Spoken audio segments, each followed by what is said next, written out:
So Iran just shot the US dollar, and baby, they didn't miss. Iran fired the most dangerous shot this week of this entire war, and it was not a missile. So let's talk about exactly what the petrodollar is. In 1971, Richard Nixon took America off of the gold standard. The dollar wasn't backed by anything anymore, so the rest of the world said, why should we use it? Then in 1974, America cut a secret deal with Saudi Arabia, which they kept classified until 2016. The deal was is that Saudi Arabia would price their oil exclusively in US dollars, and in exchange, the United States of America would provide total military security. It's supposed to be a simple trade, right? Oil in dollars, security in exchange.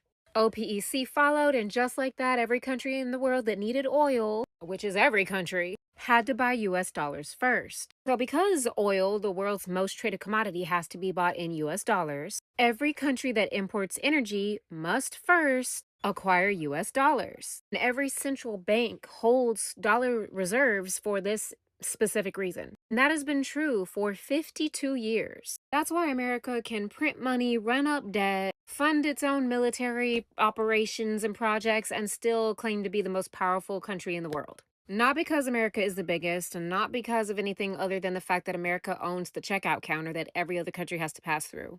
But then Iran said, halt. A CNN reporter who was citing a military Iranian official said that Iran is letting oil tankers through the Strait of Hormuz, except for their enemies, which are the United States of America and is not real, as long as they pay in yuan, Chinese yuan, not the US dollar. And Bloomberg confirmed that a Iranian oil tanker went on through the Strait of Hormuz on March the 15th, bound for China.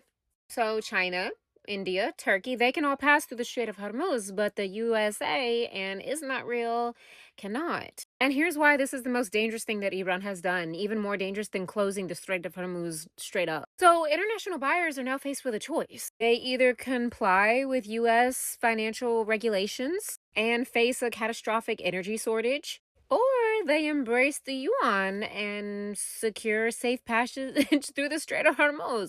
Dollar, yuan, dollar, yuan. So it's up to them, USA or China. Like, they got to make a choice. So basically, every country on earth that has to pass through the Strait of Hormuz is going to have to make a choice. And every choice that decides we're going to take the safe passage and get discount and pay you your yuan is taking a shot at the United States and taking a shot at the petrodollar. So if the yuan takes over oil trade, America's ability to borrow cheaply is going to weaken. The petrodollar system meant that oil producing countries had to take their US dollar and they would buy government bonds, US government bonds with them. This gave the United States cheap loans to pay for hospitals, military, and for schools. So if fewer dollars are coming back to America through oil, because oil trade is now being processed through yuan and not the American dollar, that means that the United States government has to pay higher interest rates, and there's not enough money left for everything else. That means less money for hospitals, less money for schools, less money for the military. And for us Americans, it means higher interest rates for your mortgage, higher prices on everything else. That's literally not a theory. Like, that is the math. That's what's going to happen. So this 50-year deal that we had with Saudi Arabia, it expired in 2024, and Saudi Arabia decided not to renew it.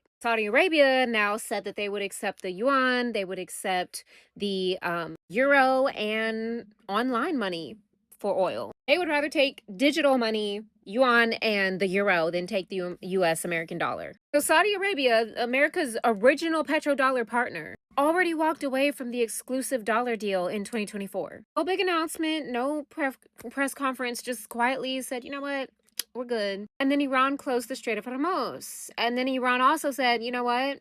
Only yuan. One analysis said that the petrodollar didn't die in March 2026. It was on life support. And when Iran closed the Strait of Hormuz, they basically just took it off the life support. So is the petrodollar dead?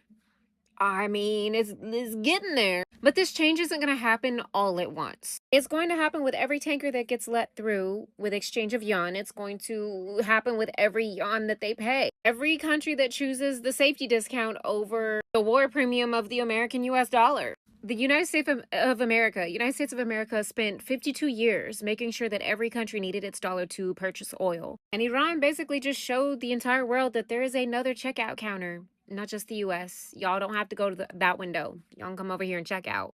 So I don't know. Do y'all think the petrodollar is dead? Is this the death of the United States dollar?